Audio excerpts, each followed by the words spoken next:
அனைவருக்கும் தமிழ் துகளின் அன்பு வணக்கம். இப்போ நம்ம பார்க்க போகிற கதையின் தலைப்பு முல்லை முள்ளால் எடு.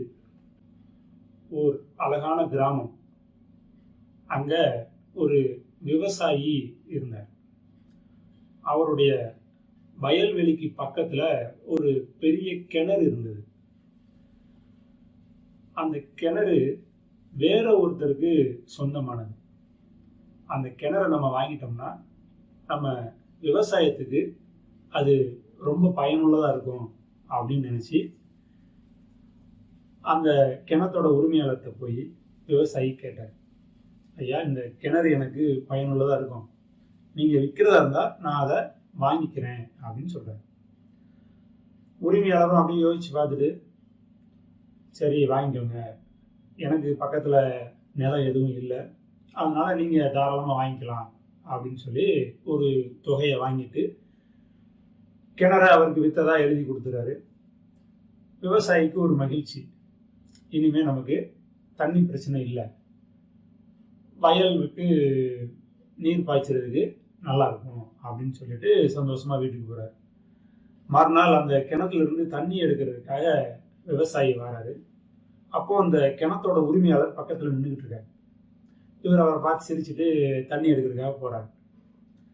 அப்போ அந்த கிணத்தை விற்றவர் சொல்கிறாரு, கிணறை மட்டும்தான் உங்களுக்கு விற்றுருக்கேன், தண்ணி எனக்கு சொந்தம், அதனால் இந்த கிணத்துல இருந்து தண்ணி எடுக்கிறதுக்கு உங்களுக்கு உரிமை இல்லை அப்படின்னு சொல்கிறார். விவசாயிக்கு ஒன்றுமே புரியலை. கிணத்தை வாங்கினதாவே நம்ம தண்ணியும் சேர்த்து வாங்கின மாதிரி தானே, இவர் என்ன இப்படி சொல்கிறாரு அப்படின்னு சொல்லி பேசி பார்க்குறாங்க. ஒன்றும் சரியாக வரல. அப்போது அந்த ஊரில் ஒரு நீதிபதி இருக்கிறார். விவசாயி நேராக அந்த நீதிபதிகிட்ட போய் அவர் எழுதி கொடுத்ததெல்லாம் காமிச்சு முறையிடுறார். அப்போது நீதிபதி 2 பேர்த்தையும் கூப்பிட்டு விசாரிக்கிறாரு. அந்த கிணத்தை விற்றவர், ஐயா, நான் கிணறை விற்றது உண்மைதான், தொகையெல்லாம் வாங்கிட்டேன், அதுவும் உண்மைதான், ஆனால் உள்ளே இருக்கிற தண்ணி எனக்கு சொந்தம், அதை நான் விற்கலை, நான் கிணறை மட்டும்தான் விற்றேன், தண்ணியை விற்றதை நான் எழுதி கொடுக்கல, அதனால் தண்ணி அவர் எடுக்கக்கூடாது, அது எனக்கு சொந்தம் அப்படின்னோடனே நீதிபதி யோசித்து பார்த்துட்டு, சரிப்பா, நீ சொல்கிறது சரிதான், கிணத்தை அவருக்கு விற்றுட்ட, தண்ணியும் ஓயுதுன்னு சொல்கிறார்.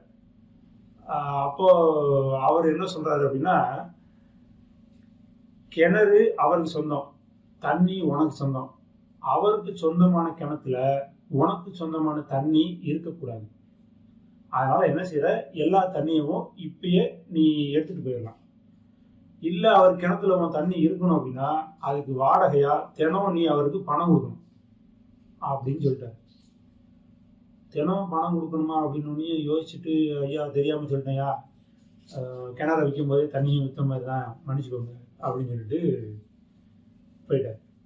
இப்போது அவங்க புத்திசாலித்தனமாக பேசுகிறதா நினச்சி பேசும்போது நம்ம அவங்களுக்கு மேலே புத்திசாலித்தனமாக பேசினாதான் நம்ம வாழ்க்கையில் ஜெயிக்க முடியும். அதான் முல்லை முள்ளால் எடு.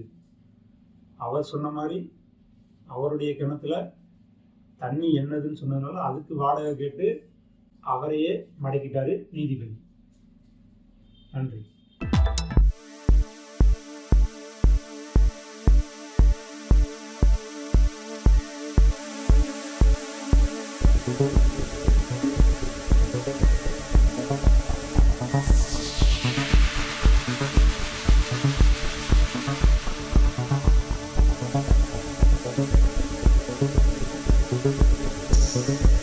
Thank you.